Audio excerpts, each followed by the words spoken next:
Hello everyone. तो आज मैं the redemption of all Nottingham मांगा के अगले चैप्टर को एक्सप्लेन करने वाली हूँ। तो पिछले चैप्टर के एंड में हमने देखा था कि मैडेलिन के इयान के प्रपोजल को रिजेक्ट करने के बाद वो अपने घर में आकर एक अंधेरे कमरे में बैठे हुए अपनी पिछली ज़िंदगी के बारे में याद कर रही थी, जब पहली बार इयान को उसके साथ मूवी देखते वक्त उसके सामने दौरा पड़ा था और वो उस दिन पहली बार साइकियाट्रिस्ट कॉर्नेल आर्लिंगटन से मिली थी। जब वो ये सब याद कर रही थी तभी अचानक से बाहर से रोने चिल्लाने की आवाज़ें आने लगती है और साथ ही 2 गोलियां चलने की आवाज़ भी आती है, जिससे मैडेलिन को पता चलता है कि उसकी इस ज़िंदगी में भी फिर से एक बार वॉर की शुरुआत हो गई है।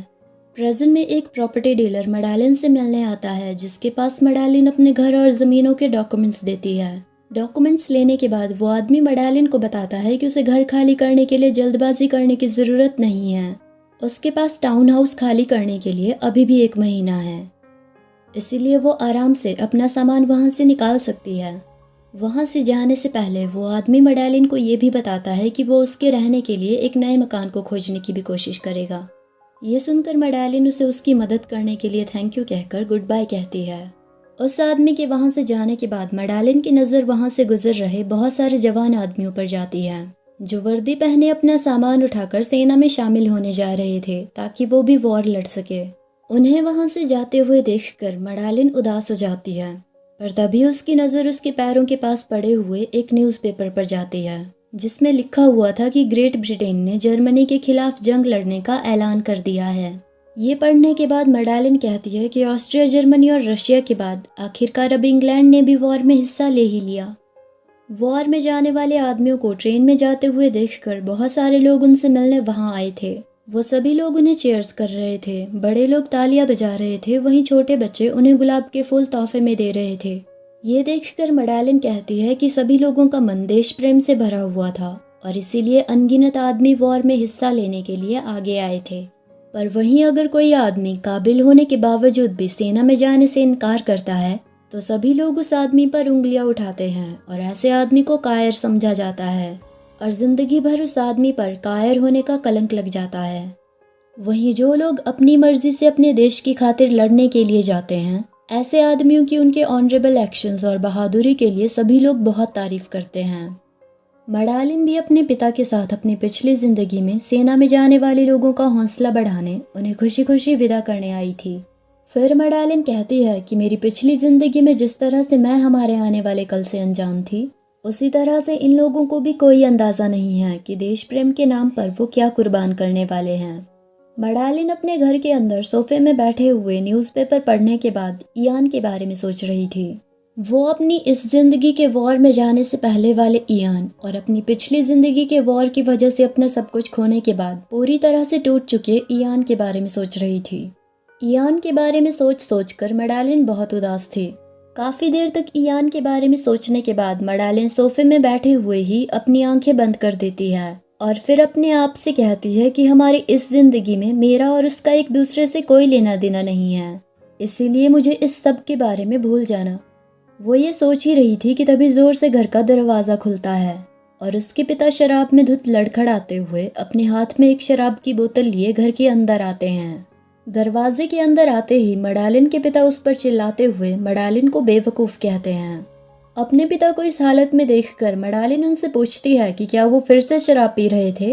ऐसा कहकर वो सोफे से खड़ी हो जाती है, पर तभी उसके पिता उस पर चिल्लाते हुए कहते हैं कि वो पी रहे थे तो क्या। मैडेलिन के पिता उससे कहते हैं कि अब वो उसकी वजह से बहुत गरीब हो चुके हैं, जिसकी वजह से अब उन्हें बढ़िया महंगी शराब के बजाय ये सस्ती टॉयलेट वाटर जैसे टेस्ट वाली शराब पीनी पड़ रही है। पर ऐसा कहते ही वो लड़खड़ाते हुए उस शराब की बोतल के साथ जमीन पर गिर जाते हैं, जिसकी वजह से उस शराब की बोतल में से कुछ शराब उनके कपड़ों पर गिर जाती है और कुछ जमीन पर गिर जाती है। मैडेलिन के पिता फिर से उस पर चिल्लाते हुए कहते हैं कि अगर उसने इयान नॉटिंघम के मैरिज प्रपोजल के लिए हाँ कर दी होती तो तब उन्हें इस तरह से अपनी जिंदगी नहीं जीनी पड़ती। अपने पिता की ये बातें सुनकर मैडेलिन एक लंबी सांस लेती है और फिर जमीन पर बैठे हुए अपने पिता के पास जाकर उनके पास अपने घुटनों के बल बैठते हुए उनसे कहती है कि वो प्लीज अपने आप को संभालने की कोशिश करे। ऐसा कहने के बाद मैडेलिन अपने पिता को बताती है कि ये टाउन हाउस बिक चुका है, इसलिए उन्हें रहने के लिए एक नई जगह ढूंढनी होगी। पर मडालिन की ये बातें सुनते ही उसके पिता बहुत हैरान हो जाते हैं और फिर उससे पूछते हैं कि तुमने ये टाउन हाउस बेच दिया। इस पर मडालिन उन्हें बताती है कि उसने उन्हें पहले ही बताया था कि वो उनका कर्जा चुकाने के लिए टाउन हाउस बेच देगी और अब उन्हें उस मैरिज प्रपोजल की रट भी छोड़ देनी चाहिए। ऐसा कहकर मडालिन अपने पिता के ऊपर गिरी हुई वाइन को साफ करने के लिए उनकी तरफ एक कपड़ा आगे बढ़ाती है, पर तभी उसके पिता गुस्से में उस कपड़े को मडालिन के हाथ से छुड़ाकर जमीन पर गिरा देते हैं, जिसकी वजह से वो कपड़ा जमीन पर गिरी हुई रेड वाइन के ऊपर गिरकर गीला हो जाता है। पर तभी मडालिन के पिता खड़े होकर गुस्से में मडालिन पर चिल्लाते हुए कहते हैं कि ठीक है, अब से वो उस मैरिज प्रपोजल के बारे में कोई बात नहीं करेंगे।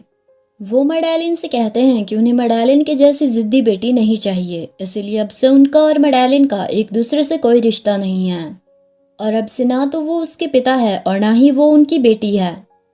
उनकी ये बातें सुनकर मडालिन बहुत दुखी हो जाती है, पर तभी उसके पिता उससे कहते हैं कि मडालिन के जैसी औलाद होने से अच्छा तो वो उसका मरा हुआ होना ज़्यादा पसंद करेंगे।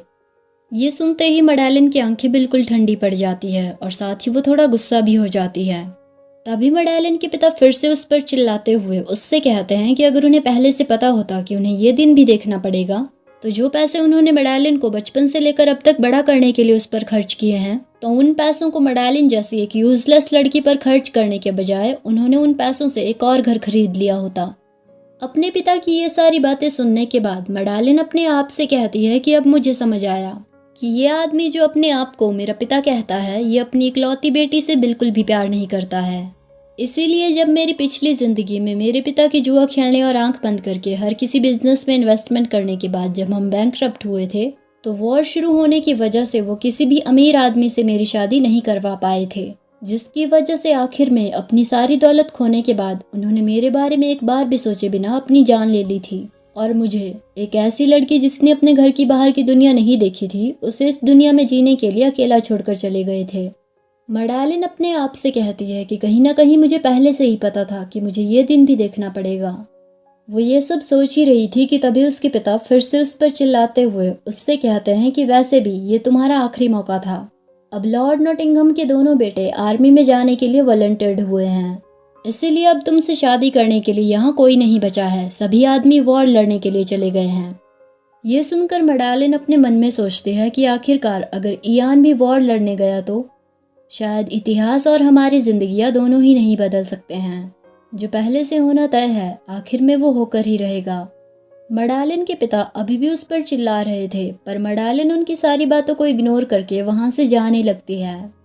पर तभी अचानक से वो एक जगह पर रुक जाती है और अपने मन में सोचती है कि अगर ये सच में आखिरी मौका है जब मैं इयान को देख सकती हूँ, तो क्या मुझे उससे मिलकर कुछ कहना नहीं चाहिए। इसके बाद हमें मडालिन की पिछली जिंदगी की एक और याद को दिखाया जाता है। उस दिन मूवी देखते वक्त जब इयान को दौरा पड़ा था और साइकेट्रिस्ट कॉर्नेल आर्लिंगटन ने उनकी मदद की थी, तो उस दिन के बाद से इयान के वॉर के ट्रॉमा का इलाज करने के लिए उन्होंने कॉर्नेल आर्लिंगटन को इयान का डॉक्टर चुन लिया था और अब मडालिन 27 साल की हो चुकी थी। कॉर्नेल आर्लिंगटन इयान का इलाज करने के लिए अक्सर नॉटिंघम मैनर में आता था, पर दरअसल वो इयान को शॉक ट्रीटमेंट दे रहा था, जिसकी वजह से इयान को बहुत दर्द होता था। शॉक ट्रीटमेंट से होने वाले दर्द की वजह से इयान दर्द में बहुत कराहता था और उसके दर्द में कराहने की आवाज़ नॉटिंघम मैनर के सभी नौकरों और मडालिन को भी सुनाई देती थी। एक दिन जब कॉर्नेल आर्लिंगटन इयान को शॉक ट्रीटमेंट दे रहा था, तो मडालिन भी अपनी एक मेड के साथ इयान के कमरे के बाहर से इयान को छुपकर देख रही थी। इयान को इतने ज़्यादा दर्द में देखकर मडालिन की मेड उससे कहती है, माई लेडी, आपको क्या लगता है, क्या इस तरह का ट्रीटमेंट सच में मास्टर इयान नॉटिंघम के लिए फ़ायदेमंद होगा।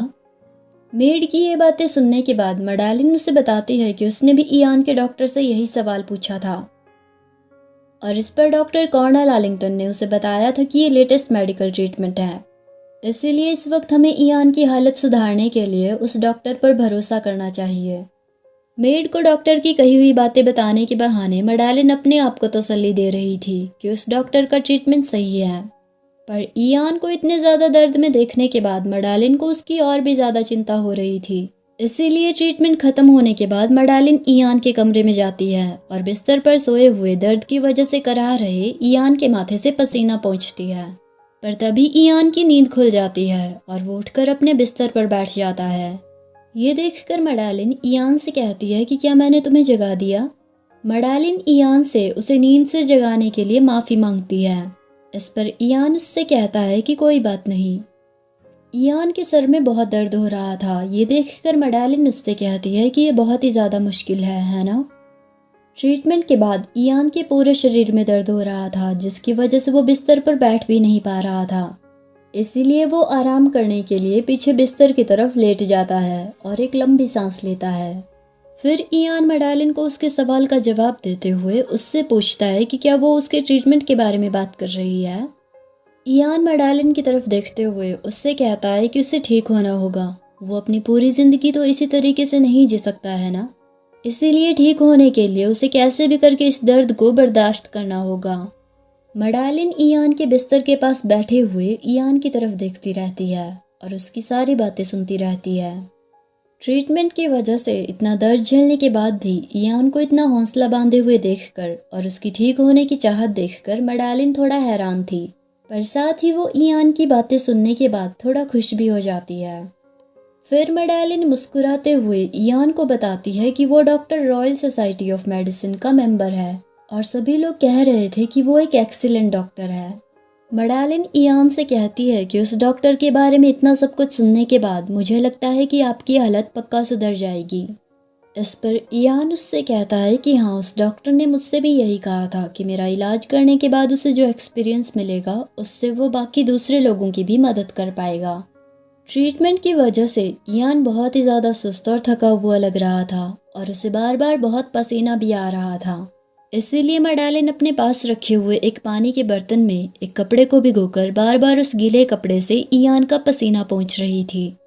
मैडेलिन को अपने लिए परेशान देखकर इयान उसकी तरफ देखते हुए उससे कहता है कि वो उसकी चिंता ना करे, जल्दी ही या फिर थोड़े समय बाद वो ठीक।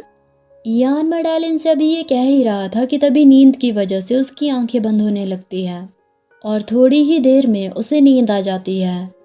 इयान को सोया हुआ देखकर मैडेलिन इस डर से कि कहीं फिर से इयान की नींद ना टूट जाए, इसीलिए वो उसका पसीना पोंछना बंद कर देती है और इयान के बिस्तर के पास बैठे हुए प्यार से इयान को सोते हुए निहारती रहती है।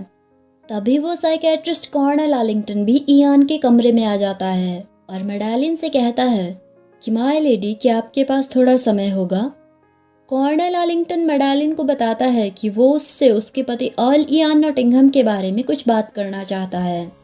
चैप्टर के आखिर में ऑथर ने कॉर्नेल आर्लिंगटन के साथ कुछ कांटे दिखाए हैं। इसका मतलब है कि वो डॉक्टर कोई अच्छी खबर तो नहीं सुनाने वाला है। और इसी के साथ ये चैप्टर यहीं पर ख़त्म हो जाता है। तो आगे की कहानी अगली वीडियो में, तब तक के लिए बाय बाय।